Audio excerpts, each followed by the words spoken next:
Hi, it's Paul Tilley. Welcome to Marketing Research. And in this unit, Unit 11, the final unit in the course, deals with the issue of report preparation.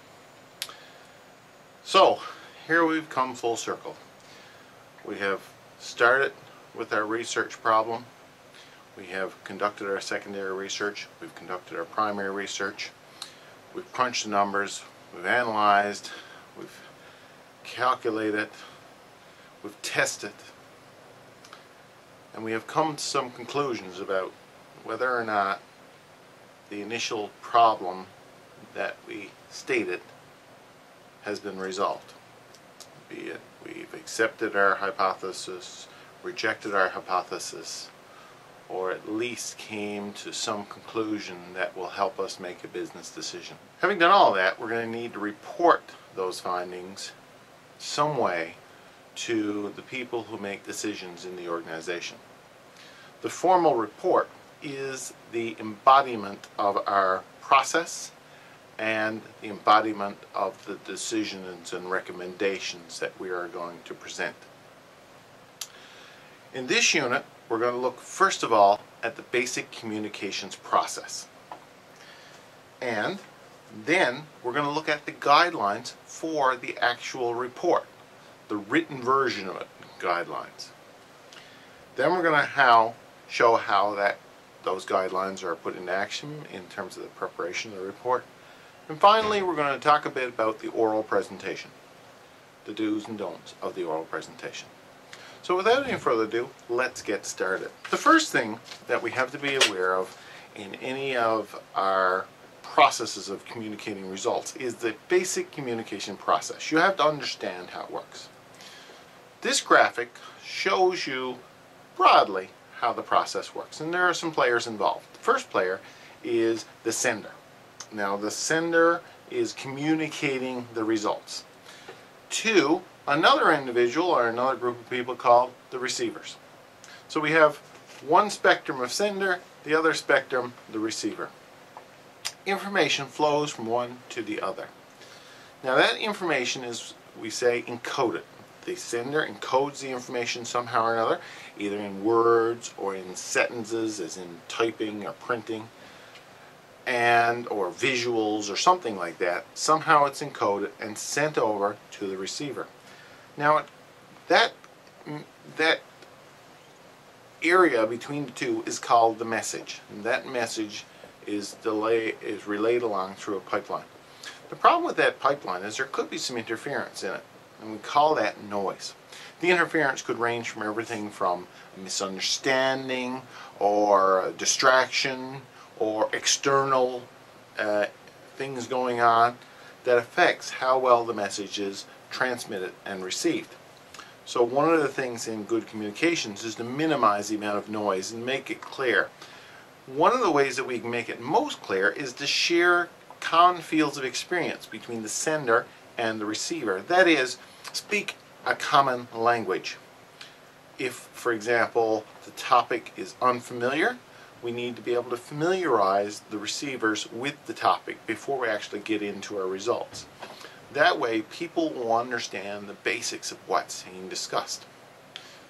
The other important element in any good communications process is the opportunity for feedback, and this allows the receivers to question the senders and be able to enhance the flow of information. So that's a very important component.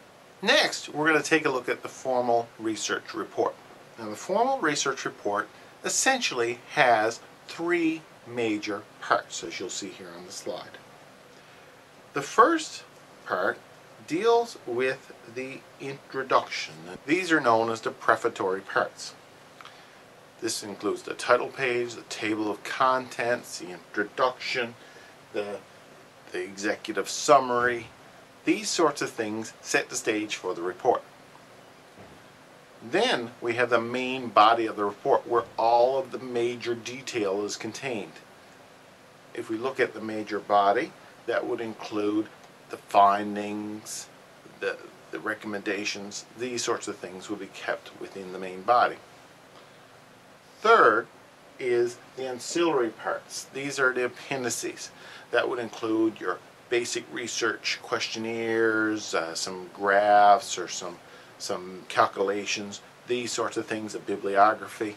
These are all contained in the end. That's like nice to know, but not critical to the overall understanding of the results. So when you create a research report, you must have those three elements there. Now let's take a look at the elements in much more detail. In terms of the first element, the prefatory parts, that would include the title page, which is just the name of the report, what it's about, the date, who wrote it, who's it for. And you can see in the example here of this particular report that the province had commissioned, it clearly says what the report is about. It's about tourism. Now, part and parcel of the prefatory part is something called an executive summary.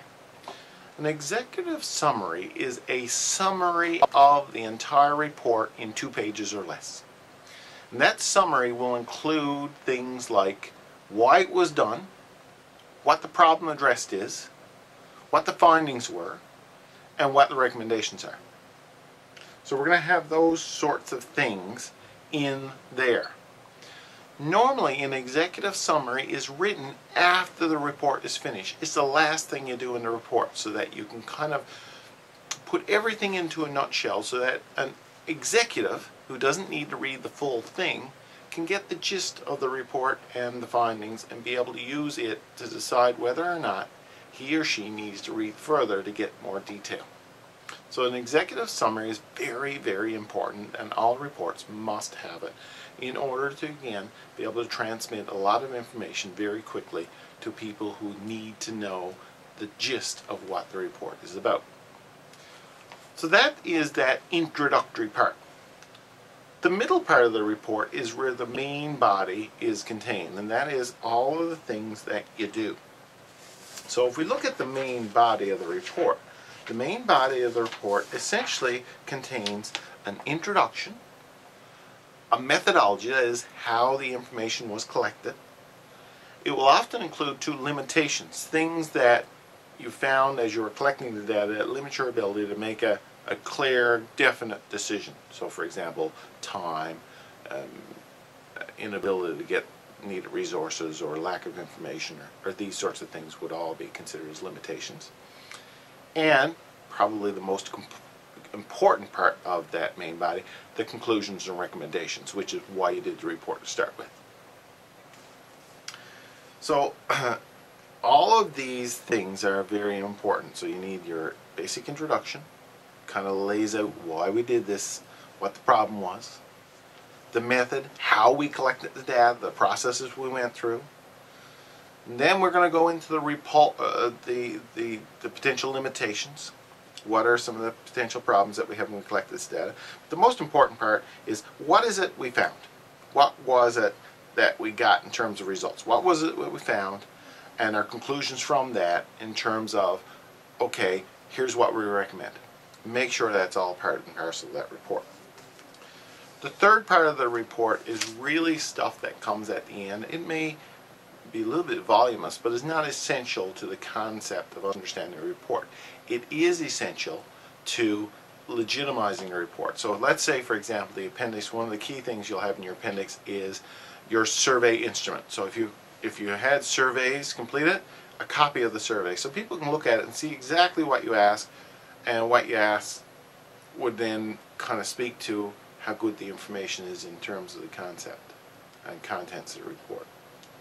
You're also going to put calculations in there. For example, there were some calculations that had to be done in order to reach your conclusions. Instead of putting them in the main body of the report, you put them in the back end. A bibliography is also very important. Where did you get your secondary data to? That's critical, because it's going to impact on how much value your report has in terms of reliability and validity. So people can go reference what you checked in order to be able to draw the conclusions you drew.